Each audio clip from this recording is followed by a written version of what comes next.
Hi, today I'm looking at a Pinot Blanc, or in fact a Pinot Bianco, because I had a discussion with somebody a while back as to what was the benchmark for Pinot Blanc, and I think probably it's this particular wine, which is from Cantina Terlano in Alto Adige, or Kellerei Terlan, if you're saying that in German.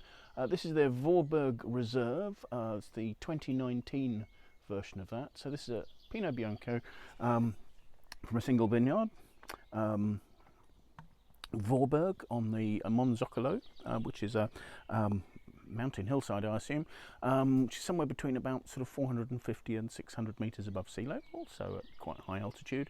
So good sunlight, nice free draining soil. Terlan itself is about 5 kilometres northeast of Bolzano, in the Adige Valley, in the upper part of that.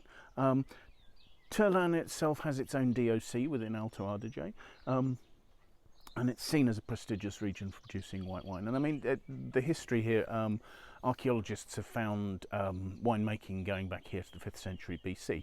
This particular cooperative, not quite so old, it was founded in 1893 when 20 wine growers decided to get together to produce quality white wine. So, you know, sometimes cooperatives can have a negative can be given a negative view of quality, but actually in this occasion there's always been a quality imperative to the cooperative at Terlan, and their current winemaker, a guy called Rudy Kolfer, is renowned as a really good, he runs the cooperative very well and is renowned as a fantastic winemaker. So these wines are very highly rated.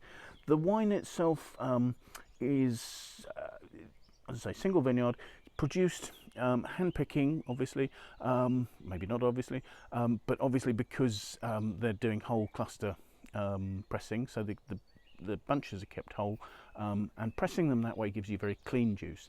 They then settle the juice and it goes into large old oak casks, so these are 30 to 70 hectolitre casks, so large casks. They have temperature control in there, so it's fermented very cool, which keeps lovely aromas, and there should be a lovely clean nature to the wine.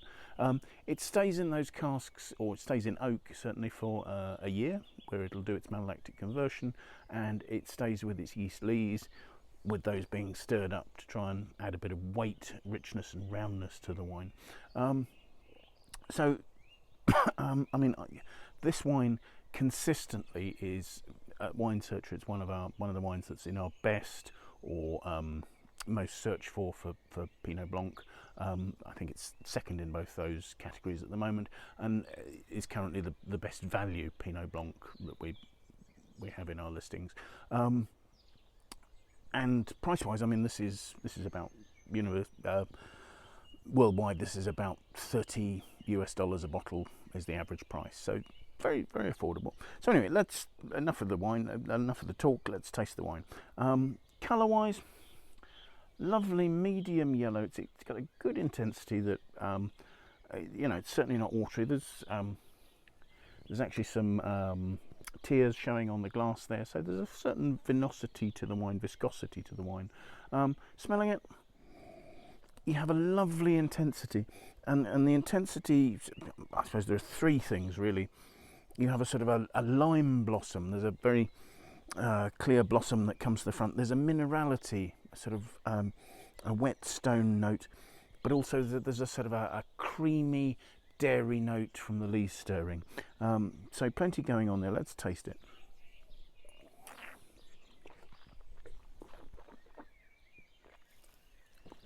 On the palate, the minerality of the wine really comes to the fore.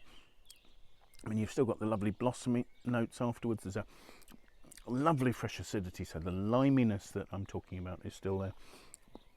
But there is a creamy softness to the, I suppose it's mid-weight palate. It's completely dry. Pinot Blanc is normally produced dry, and this is no exception. So there's a real crispness to it. And because of that crispness, the flavours are lasting beautifully long. The bottle says this is 14% alcohol. There is a warmth and there's quite a toastiness to the finish, and it accentuates that. But the concentration of the fruit, the freshness of the alcohol, stops that from making it sort of blousy or hot or unpleasant in any way. It's very well in balance. The flavours are lasting beautifully well. They're not overpowered by the alcohol. And given its concentration and given its freshness, I think this is a wine that you could quite happily age for certainly 6 or 7 years, maybe a decade, and it's going to gain extra complexity. I mean, it's absolutely beautiful now, and such lovely mouth-watering crispness. I'm sure this would be a great accompaniment for food. So, yeah, I think an excellent buy there. The Vorberg Riserva Pinot Bianco from Cantina Terlano in Alto Adige. Thank you very much for watching. Bye now.